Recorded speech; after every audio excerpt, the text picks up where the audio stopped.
Marriage equality could be coming to the Philippines thanks to a legal strategy that's not dissimilar from tactics employed in countries like the United States. Maine is becoming the third state to include more options than just male and female on IDs, and veterans in Utah were allowed to march in a parade, and then weren't, and now they are again. We'll have the week's top LGBT news and actions you can take on Weekly Debrief.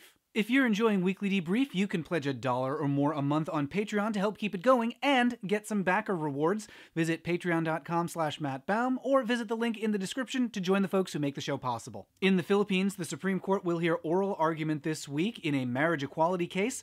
Plaintiffs make a case similar to that made in the United States, that same-sex couples are similarly situated to others, and that there's no rational basis to prohibit marriage equality.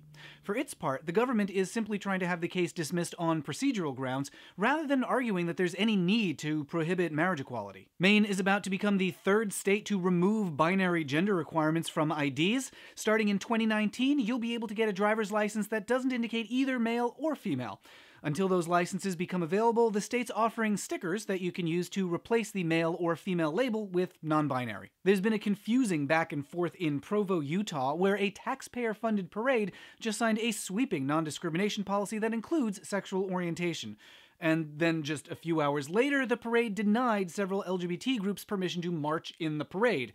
Parade organizers claimed that the denial had nothing to do with sexual orientation and was simply due to the groups, which includes LGBT veterans, being unrelated to the parade's theme of patriotism.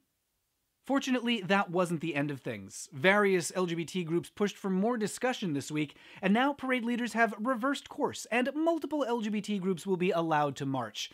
This happened because queer organizers stood up for their people and insisted on being heard, something that's important to do year-round, but particularly during Pride Month. Among those LGBT organizations that'll be marching is a group called Encircle. It's a Utah organization for queer youth and families. This week's action item is to head over to encircletogether.org and just give them a follow and a like. Donate if you're able. Let them know that their work is important and appreciated. And as always, let me know about stories that need covering in the YouTube comments and at Matt Baum on Twitter. Thanks to everyone who makes Weekly Debrief possible with a pledge of $1 or more a month on Patreon. To check out some of the rewards for backers, head over to patreon.com/mattbaum or click the link in the description.